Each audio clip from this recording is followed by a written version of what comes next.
Prazer em conhecê-los e obrigada por me receberem. Tá bom, seja muito bem acolhida. E toda, toda segunda-feira estaremos aqui. Ó, pessoal, segunda-feira de carnaval não tem recesso. Vamos tocar direto, tá bom? Ficamos tirando férias agora, não faz sentido parar, né? Então, segunda-feira que vem tem aula normal. Bom, então, hoje nós vamos trabalhar a questão, o item 6, que é trabalhar exatamente as coisas assim, insignificantes, né? Como é que a gente vai avaliar isso, né? E aí ele diz assim, vou ler o texto e aí a gente comenta. É de Diogo Neto, né? Marco Aurélio retirou de Diogo Neto. Não me ocupar com coisas insignificantes e não dar crédito ao que foi por milagreiros e malabaristas sobre encantamento e a expulsão de demônios e tais coisas, e não criar galos para lutar, nem me entregar apaixonadamente a tais coisas, e suportar a liberdade de expressão e tornar-se íntimo da filosofia e ter sido ouvinte primeiro de Bacheus e depois de Tandazes, Marcianos, e ter escrito diários da minha juventude e ter desejo um leito de tábuas e pele, tudo mais daquilo que pertencente à filosofia. Algumas coisas aí estão tão filosóficas, mas são palavras que já estão ultrapassadas. Mas vamos começar com esse item aqui. Não me ocupar de coisas insignificantes. A gente volta às bases do estoicismo. O que é o estoicismo? E, gente, eu vou sempre voltar nisso para a gente se situar. Se vocês perceberem que está sendo. Luiz, você fala, mas não, já gravei. Aí eu não falo mais. O estoicismo é a filosofia do agora. Então, eu preciso viver o agora, me concentrar no momento. E aí, não dar crédito às coisas insignificantes. Então, diante de um problema, primeira coisa que é a proposta estoicista, e aí vocês podem criar aí problemas, pode até trazer problemas de vocês ou criar problemas imaginários.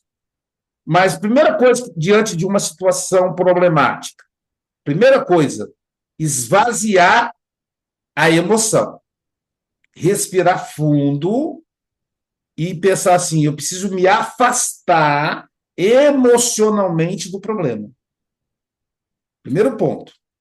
Primeiro, esvaziar. Bom, eu esvaziei, me afastei em parte do problema. O segundo ponto é eu perguntar por que está acontecendo, por que eu estou afetivamente ligado a esse problema.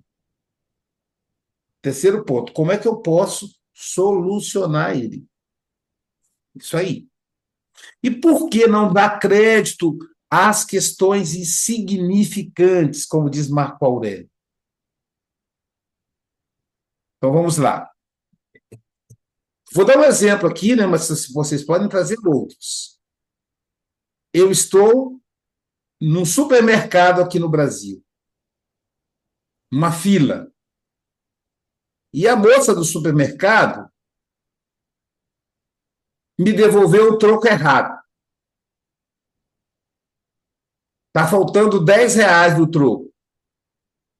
R$ 10. Vamos aumentar mais esse quantitativo aí. Está faltando R$ 30 no troco. E aí eu digo para ela: olha, está faltando R$ 30, você me deu R$ 30 a menos. Por quê? Não, porque eu dei a você, eu te dei 60.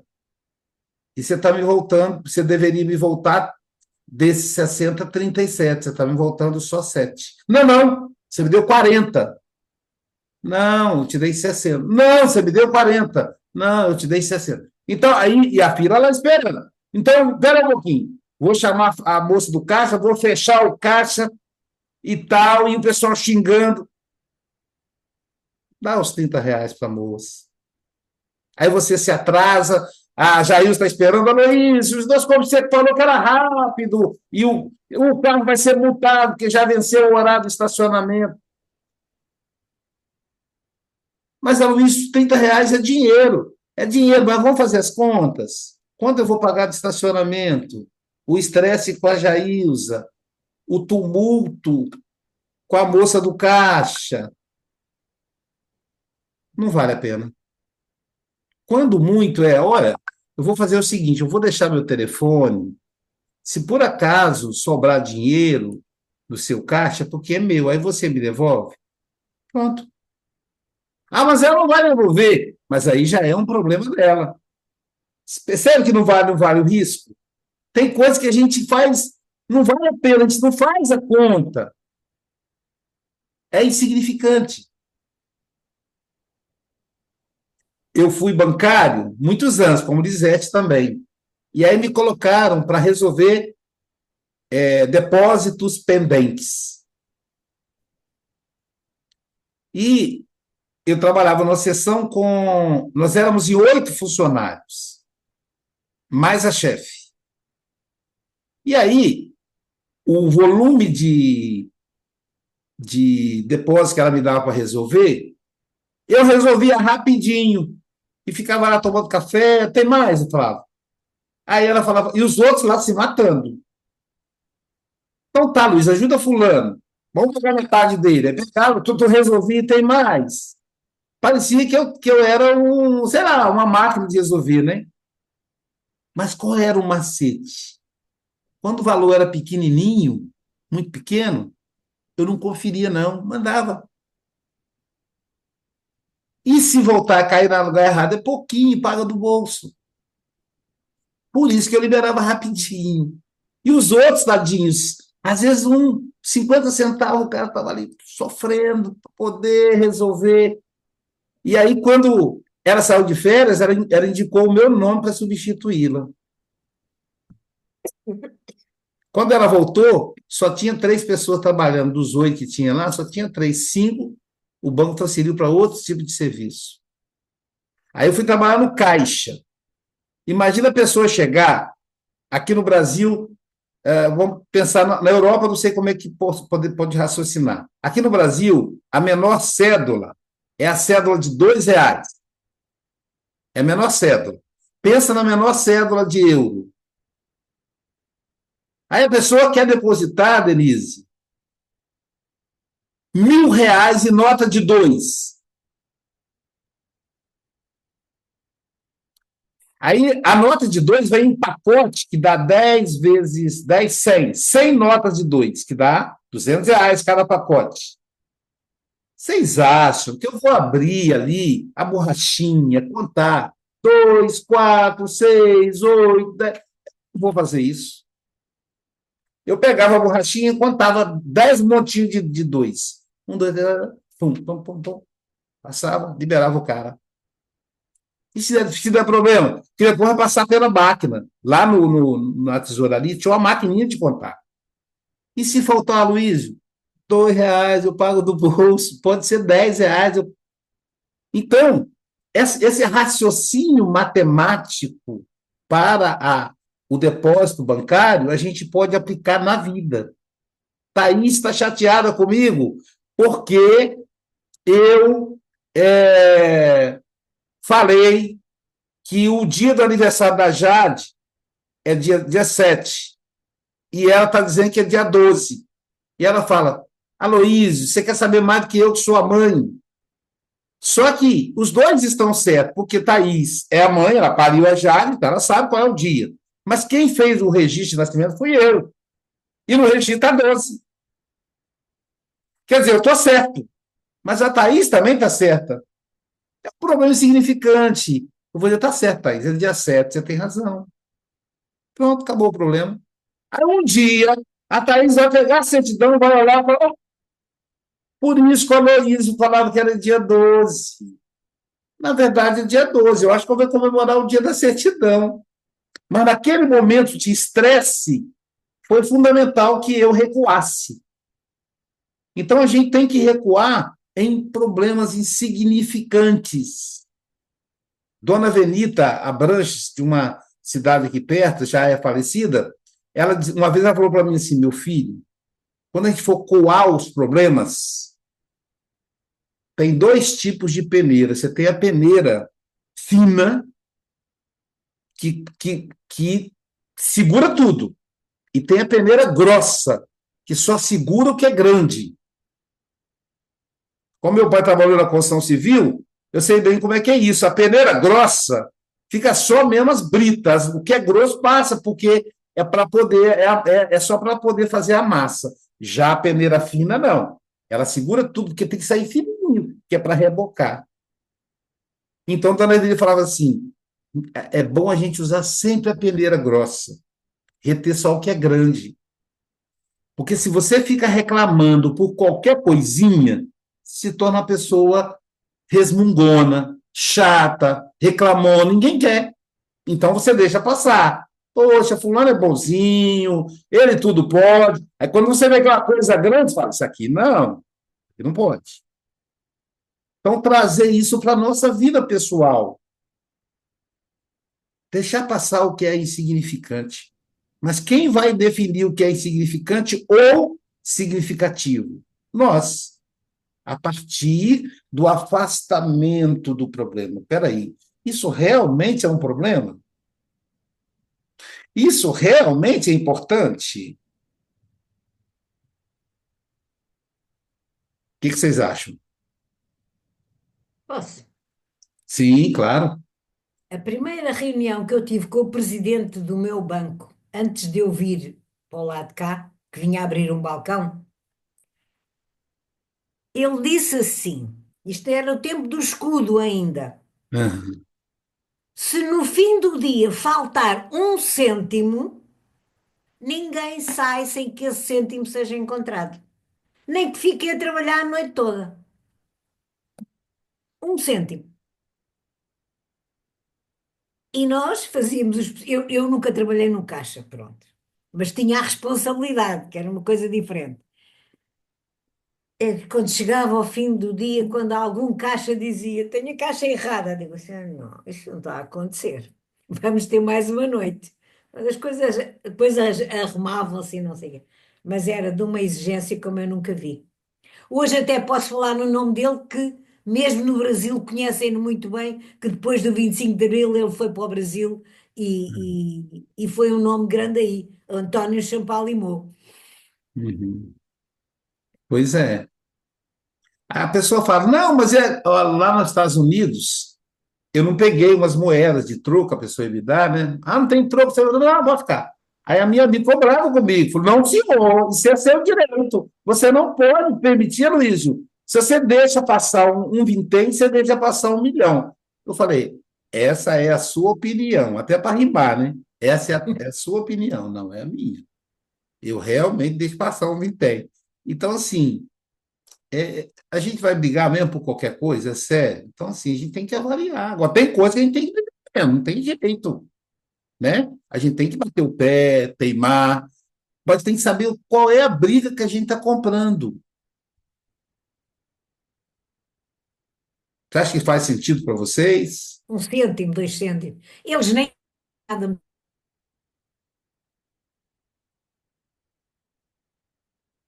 Ninguém se ia acusar de um cêntimo ou dois cêntimos.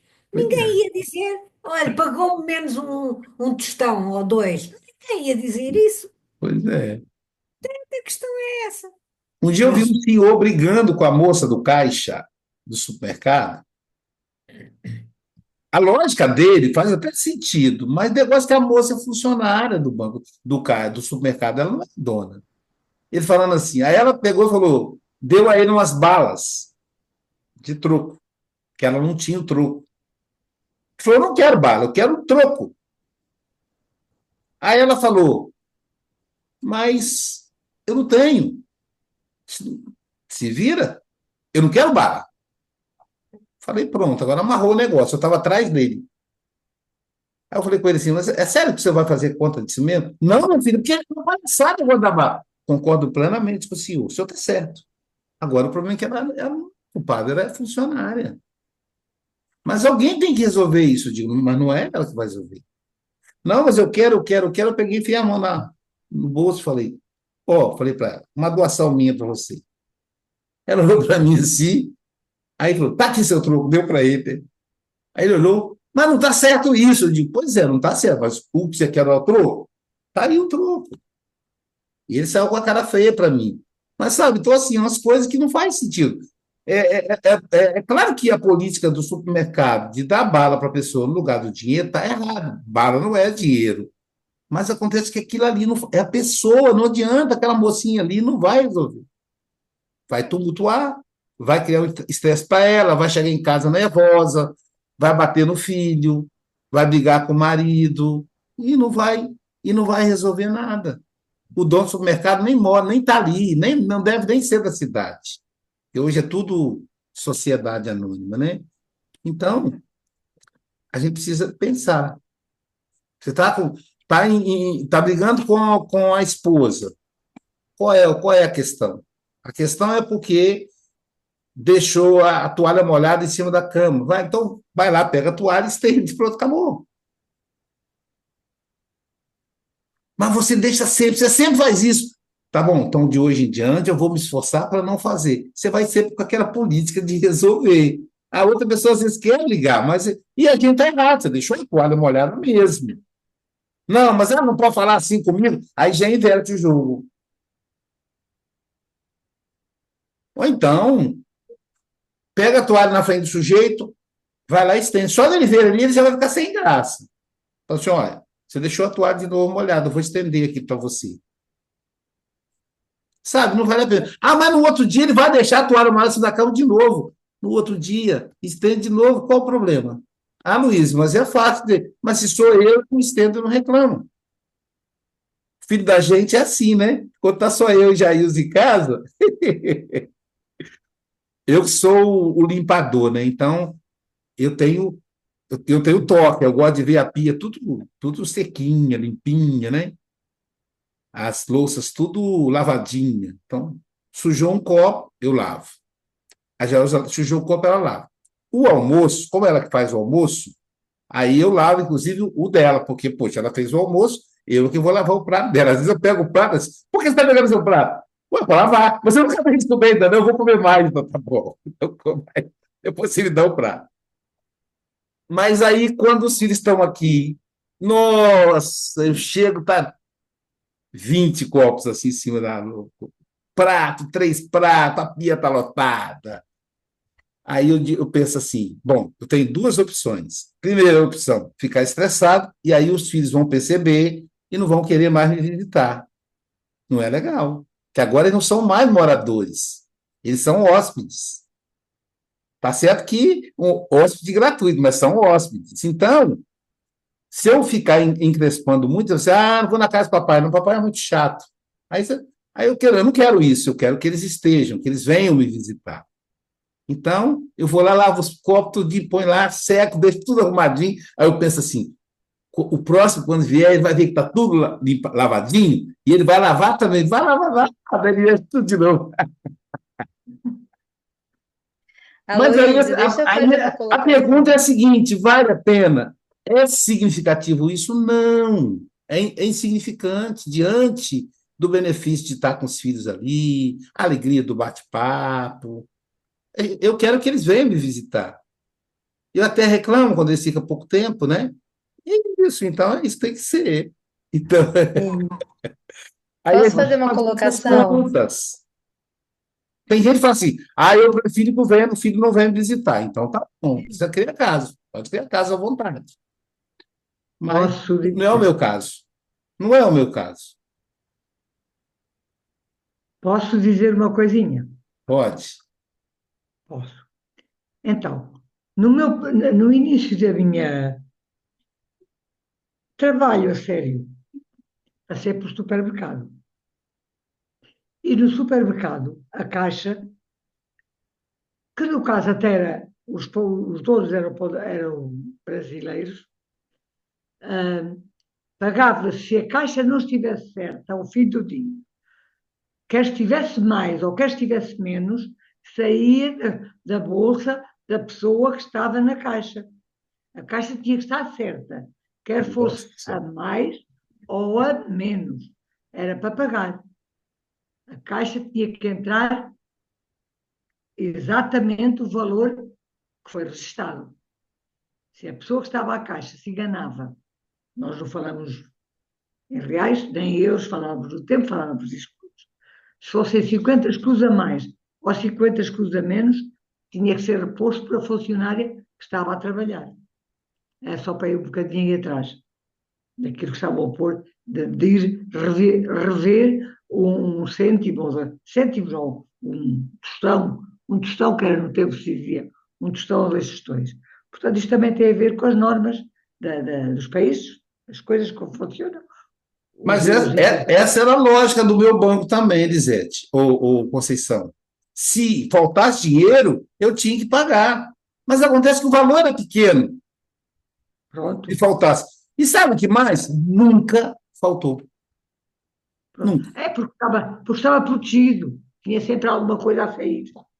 Em excesso. Então, você imagina, gente, aquela pessoa chegava com aquela pilha de dinheiro que não valia nada, trouxe barato. Eu dizia, eu não vou contar isso, não vou, eu não tenho máquina. Depois que compraram as máquinas, vá, assim com a máquina, trabalho, você vai tirar da borrachinha, vai abrir, vai. Demora. Aí eu disse, não, tá bom, tá certo. A pessoa ficava olhando para mim, aí a pessoa dizia assim: ah, da próxima vez eu vou trazer faltando, que ele nem vai perceber. Não faziam isso. Não faziam, nunca fizeram. Nunca faltou. Mas eu não contava. Agora, é claro, por exemplo, a nota de R$ 100, que é a maior, dizem que tem a de 200, eu nunca vi. A nota de R$ 100 é a maior nota que a gente tem aqui. Aí a nota de R$ 100 eu até conferi, para ver se não estava ali passando duas, né? Porque ali o prejuízo era grande, se faltasse. E interessante que a nota de 100 é igualzinha à nota de 2. A diferença é que a nota de 2 é menor e a nota de 100 é um pouquinho maior. Mas quando era nota maior, aí essa eu contava com muito cuidado, que o prejuízo era muito grande. Mas é porque era nota menor. Chegava aquelas senhoras, às vezes, que acho que era de criança, né? Com aquela sacola de moeda, mas era muita moeda mesmo, botava isso na mesa. Depositava a cada vez pouco. Quanto tem aí? Aí ela tinha contado em casa. Tem R$ 756,23. Fazia o depósito, pronto. Devolvia para ela. Alguns falam, você não vai contar? Não, não, você já contou. Você não contou? Contei. Passou, tá certo, ela vai embora. Eu fazia isso. Quer dizer, essa é uma lógica, mas não é que está certo fazer isso ou errado. Né? Hoje no Brasil nem tem dinheiro mais. É tudo Pix, cartão de débito. Tal. Mas o que eu estou dizendo é que na vida, para os problemas pessoais, a gente tem esse raciocínio. O Assim. que é importante? Aloísio, posso fazer uma colocação? Oh, pode sim, Juliana. Então, trazendo essas coisas insignificantes, né, que o texto coloca, eu trouxe uma metáfora, uma alusão, assim, a nossa casa física, né? Assim como a gente vai guardando alguns pensamentos que não nos convêm ou são em excessos, nem vocês foram colocando agora, né? Situações que não tem necessidade de a gente ficar alimentando. A nossa casa é a mesma coisa. Quando você faz uma mudança, quando você faz uma troca de algumas coisas, ou você vai comprando coisas novas, se você ficar com aquelas coisas que são velhas, que você não mexe, que você deixa ali, fica com poeira, dá cupim, né? Se deterioriza. E o nosso pensamento também, se você fica focado em coisas ali que não tem serventia, que não é seu, que você fica ali alimentando os pensamentos inquietos mesmo, inferiores, acredito eu, que são essas coisas insignificantes, elas não prestam para você, né? Então, assim, você vai deitar a sua cabeça no travesseiro e a sua consciência vai ficar inquieta. Você vai ficar borbulhando ali e às vezes não percebe o que está te causando isso, porque você fez uma coisa tão por assim, impulso que na hora você não percebeu ali que você ficou brigando pelos R$ 30. Aí você esquece. Aí você vai dormir e você não sabe o que está te preocupando. E ficou. E você fica alimentando coisas, ou uma briga, uma discussão que você deu no trânsito, na rua, e ali foi. Mas aí você fica alimentando. E aí chega à noite, ou em alguma situação com alguém, você descarrega e você não sabe por quê.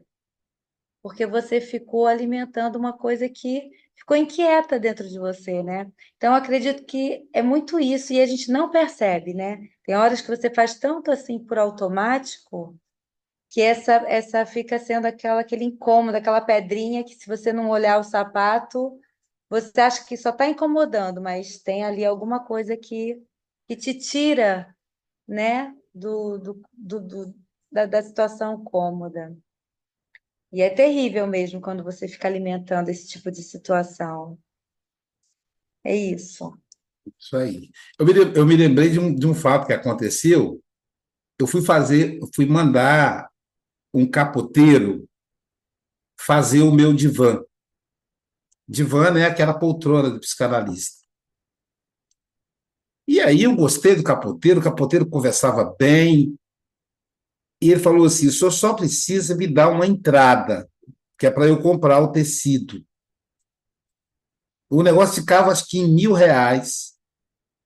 E aí ele falou assim: o senhor pode me dar uma entrada? Aí eu pensei assim: eu vou dar 300 de entrada. Aí o espírito José Grosso falou no meu ouvido assim: dá só 200. Eu falei: qual a diferença? Dou logo 300. E eu dei os R$ 300 para o homem. Uma semana depois eu passei lá, falei: quando é que fica pronto o divã? Ele falou: daqui a 15 dias. Eu pensei: mas, poxa, ele vai levar tanto tempo. É só para ele encapar a poltrona. Passou 2 meses e o divã não ficava pronto. E eu passava lá e dizia: quando vai ficar? Ele falou: tá, vai logo ficar pronto. E aquilo foi me agoniando, porque aí eu nem conseguia ter o móvel e nem resolvia. E aí o Zé Grosso falou comigo: te falo, você dá só 200, você quis dar 300, você foi um presente. Aí eu falei: mas justo. Ele falou: mas você também só faz coisas justas. Faça de conta que você deu a ele 3 cestas básicas. Você doou. Tudo bem que foi uma doação vitória, mas você doou. Eu falei: não, mas ele tem que levar. Então, se você quer continuar sofrendo, ó, você vai ficar sem a poltrona, vai emitir energia ruim para o companheiro, ele já é miserável, já tá, pegou o seu dinheiro, comprou tudo de comida para a família dele, ele não tem mais nem tecido, nem poltrona, nem dinheiro. O que você quer fazer? Você quer ficar com esse problema ou quer doar para ele? Falei: eu quero doar. Aí ele falou: então não fala para ele que você doou, só não volta mais, não reclama mais.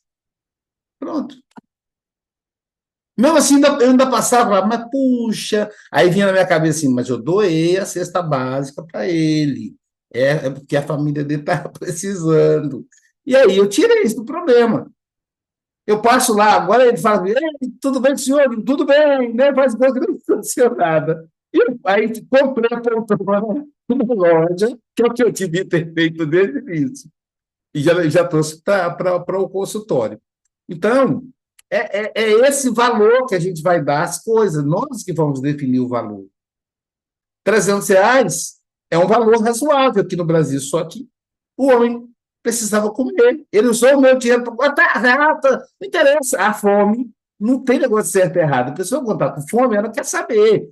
Ele pensou assim: as crianças falam assim: papai, o leite, papai. Ele falou: quer saber? Aqueles 300 que aquele bobão me deu, eu vou comprar leite para meus filhos.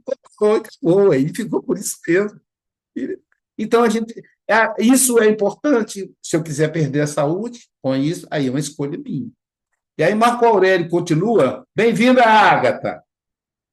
Agora, gente, nós estamos aí caminhando, estamos agora na África, viu? A Ágata, para quem não conhece, a Ágata mora em Moçambique, às vezes ela está em Portugal, mas ela é de Moçambique, de Maputo, a cidade de Maputo.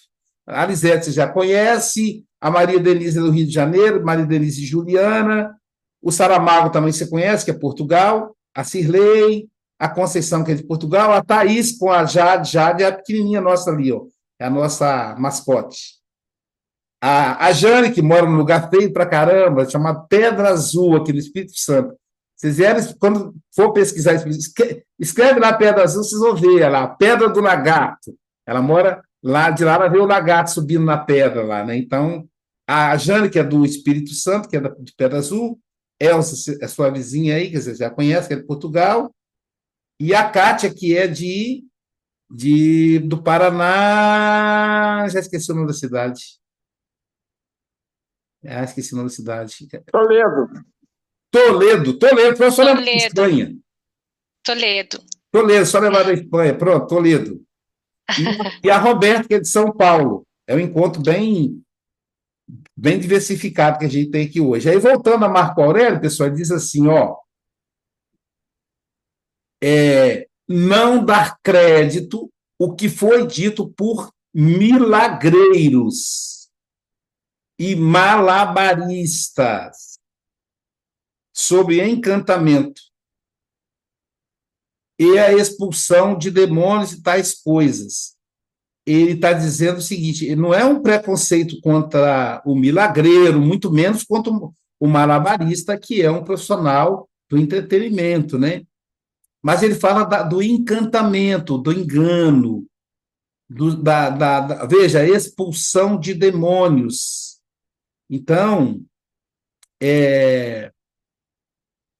por que que eu estou diante do problema?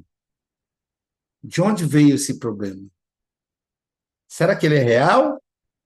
Ou será que que é um problema que veio de um milagreiro? Ou seja, de alguém que engana? Então, é uma metáfora que o Marco Aurélio utiliza aí. O problema é real ou ele é um encantado, um encantamento? A maioria dos problemas, gente, não são reais. A maioria. É só a gente aquietar a alma, como a proposta estoica, esvaziar o emocional, que a gente vai ver que ele é apenas um encanto. O que é o encanto? Uma mágica, uma assombração, um demônio que desaparece. É isso que ele está dizendo. O que é real? O que é verdadeiramente real?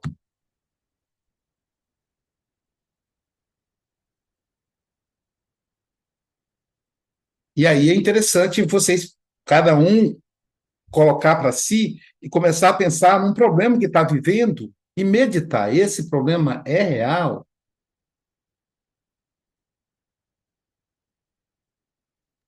Aloysio, eu sou síndico aqui do prédio, estou tendo que usar o estoicismo direto aqui.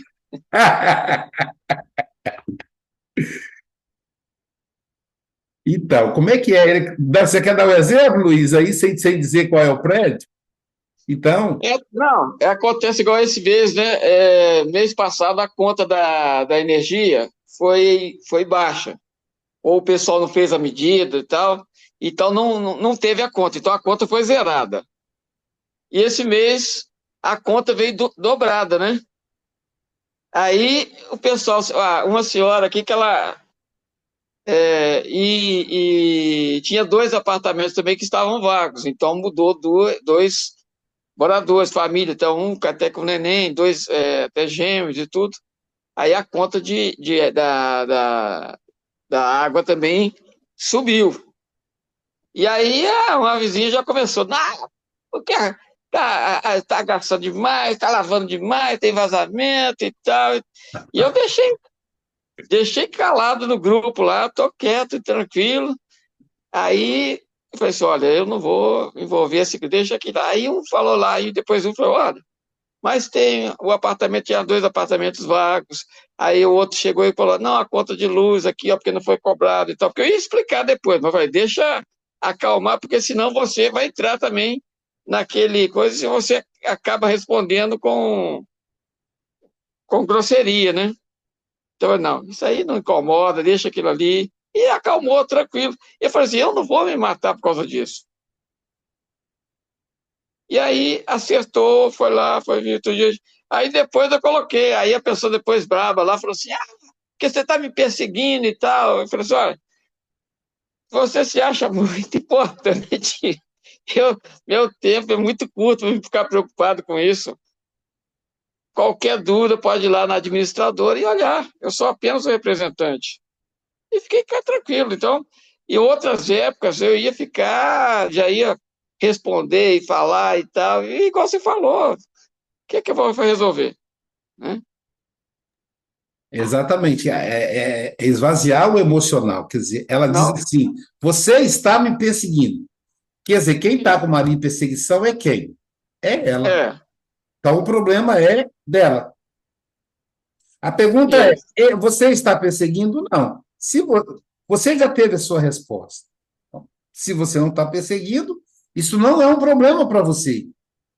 isso. Não, mas ela me acusou. Mas, veja, de novo, isso é o encantamento. É o encantado aí.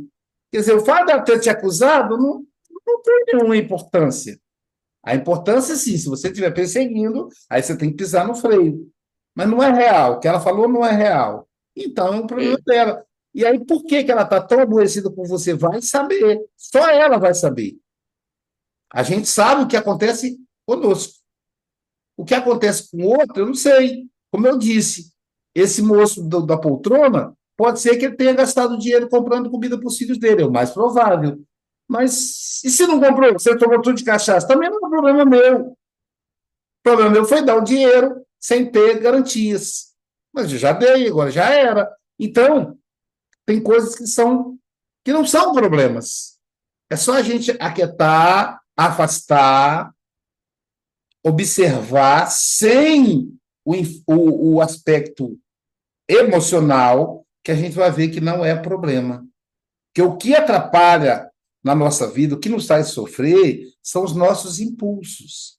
É o nosso apego emocional àquela situação. Marido e mulher, quando estão se separando. Não, nós combinamos que você ia pegar o menino às 4, você pegou 4h30, 30 minutos, meu Deus do céu. Então, assim, é real isso, o problema é esse. E no outro dia, se ela precisar, se ele precisar também 30 minutos, ele vai, com que cara ele vai pedir para ela? Se no dia anterior ele reclamou dela, que ela atrasou 30 minutos. Então, é importante, esse é o afastamento emocional, e aí perceber o tamanho do problema, se é importante, se importa, e se não é um encanto, um encantado, se não é um demônio disfarçado, não demônio como encarnação do mal, ou seja, demônio de daimon, demônio de algo irreal, na visão do Marco Aurélio aqui, tá, gente? Então, essa é a proposta estoicista, que é para a gente ter mais, a proposta é que a gente tenha paz, que a gente tenha alegria na nossa vida, mas a gente tem que se afastar desses problemas que estão muito mais entre aspas do que uma realidade. É claro que a realidade às vezes assusta.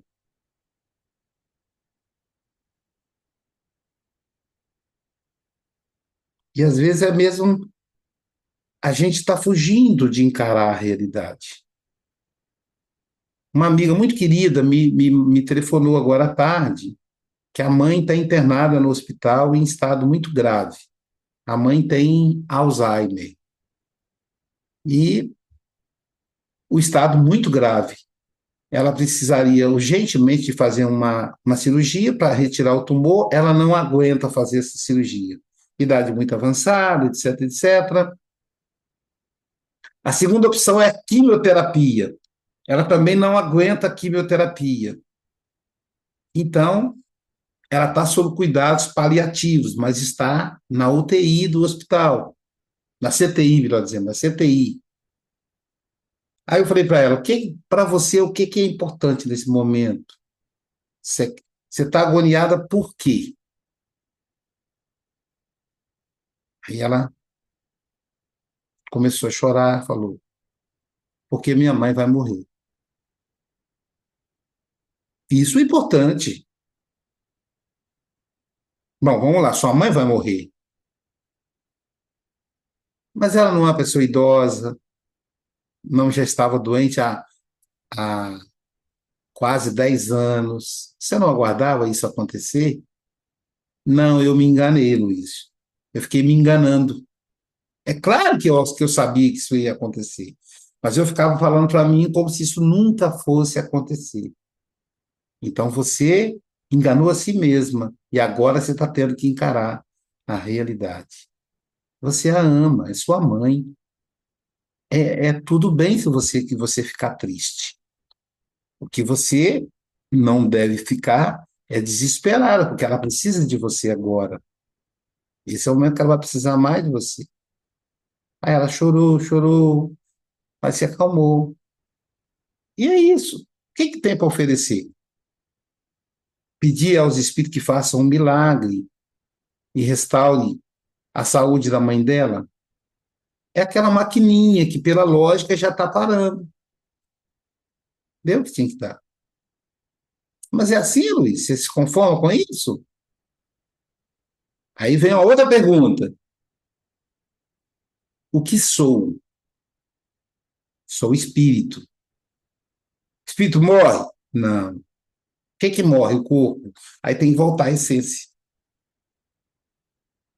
Essa é a proposta estoicista. Quando a gente ficar se iludindo, nós vamos sofrer. Falei, se a sua mãe vai morrer, você sabe que vai morrer.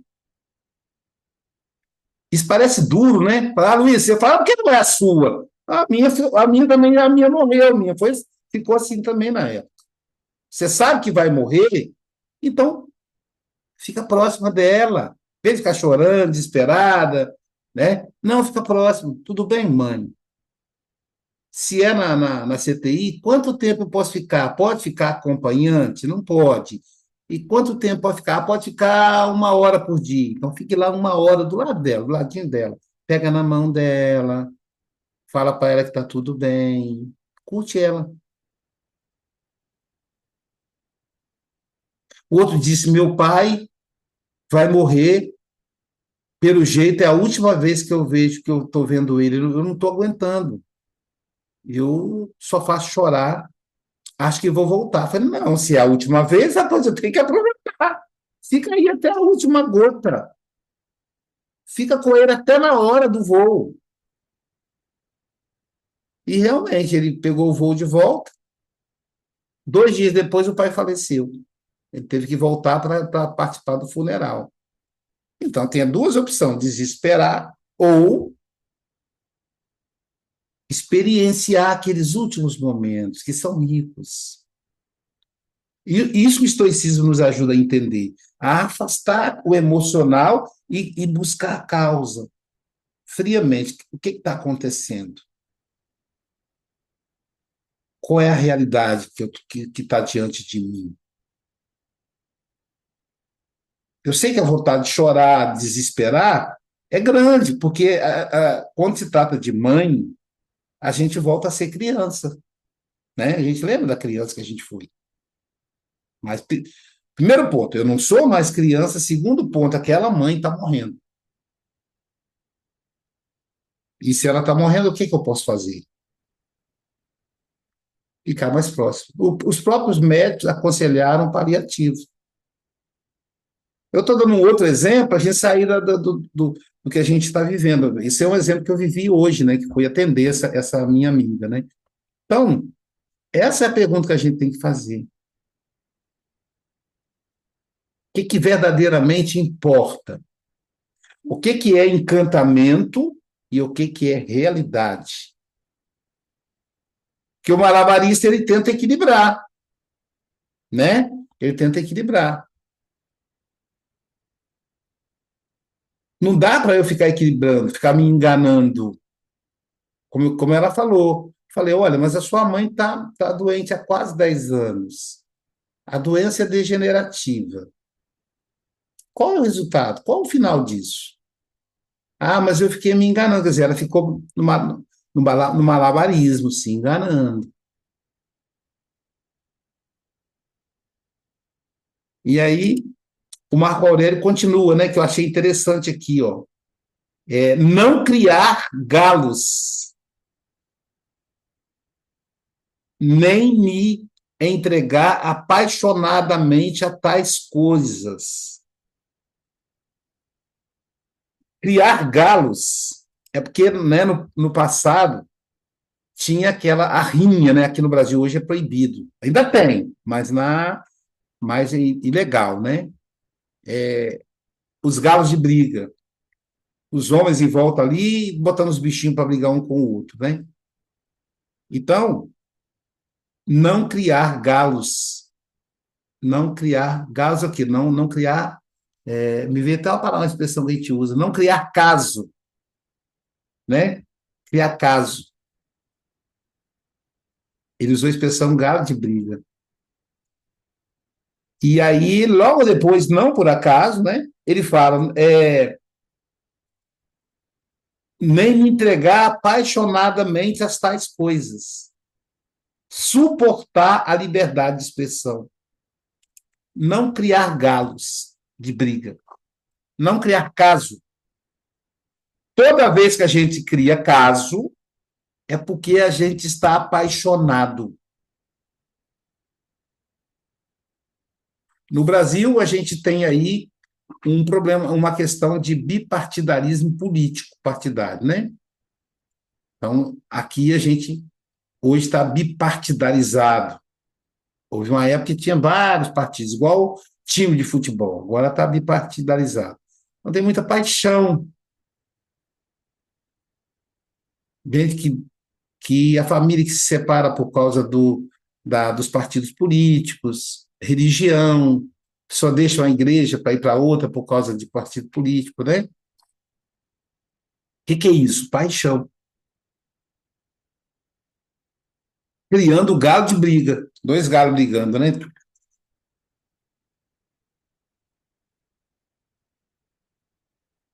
E aí eu achei legal a ideia da liberdade de expressão.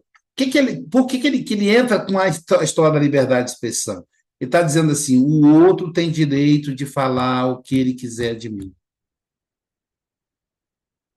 Isso eu estou falando para mim, gente, porque o tempo todo, eu não sei, talvez é porque eu preciso vencer isso. Essas coisas batem na minha porta. Aloysio, fulano falou isso de você. Aloysio, fulano está falando isso e isso. E às vezes me incomoda. Quer dizer, eu não estou respeitando a liberdade de expressão. O que o outro fala de mim é problema dele, não é meu. Só vai ser problema meu se o que ele estiver falando for verdade. Calúnia, né? Maledicência. É algo que dói, que incomoda. E aí, Jordano Bruno, meu guia espiritual, diz assim: qual o problema? Eu digo: estão falando mentira da minha vida, Jordano. Qual o problema, meu filho? Tá certo. Ah, você não quer que eles falem? Não quero. Ah, você quer controlar a língua deles, né? Entendi. Quer dizer, você agora manda na língua dos outros? Aí eu fiquei envergonhado, né? Meu filho, as pessoas podem falar o que elas quiserem de você. E é isso. É a liberdade de expressão. Se for calúnia a ponto de me trazer prejuízos materiais, existe a legislação para isso. Mas não sou eu que vai fazer, vai ser o advogado. Mas, até chegar a esse ponto, o que é que verdadeiramente aconteceu? País.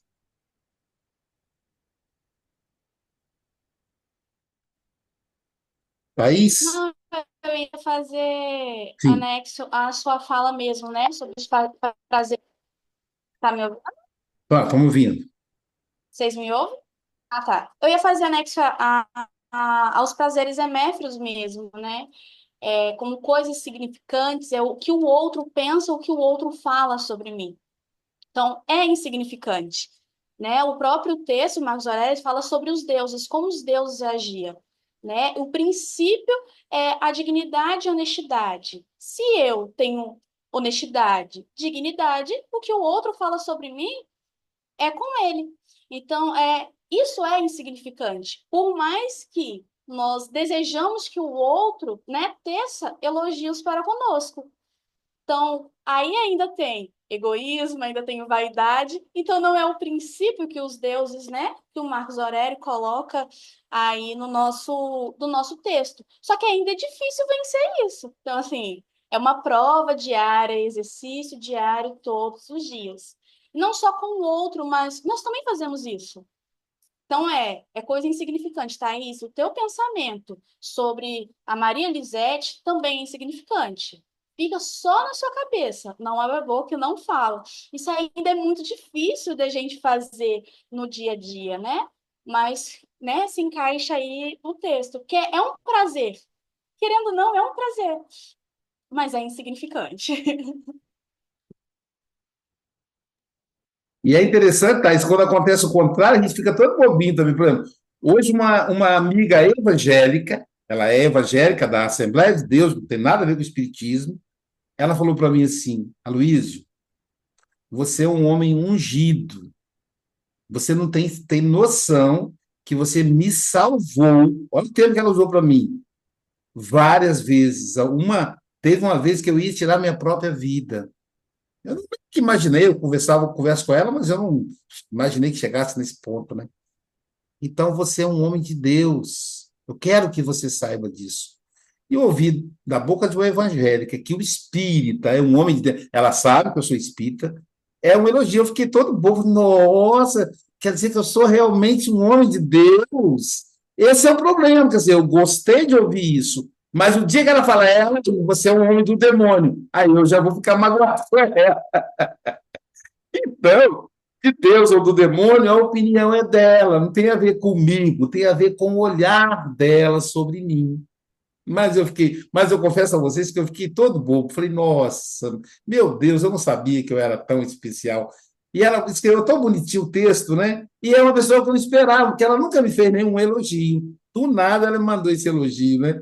Aí eu falei, eu até achava que ela pensava que eu ia para o inferno, porque como eu sou espírita, eu estou ligado a Satanás e eu vou direto para o inferno. Mas ouvir dela que eu sou um homem de Deus, sou um homem ungido, nossa, isso é um elogio fantástico vindo de uma evangélica, né? Aí eu falei, puxa, que legal. A família dela toda é de pastores, o pai é pastor, o irmão é pastor, então não tem a mínima chance dela se tornar espírita. Mas de alguma maneira ela conseguiu me enxergar. Quer dizer, mas isso prova que eu ainda preciso vencer a vaidade, né? Preciso vencer o orgulho. Porque, de novo, e se ela fala o contrário? Essa é a pergunta. 19 horas, passa rápido.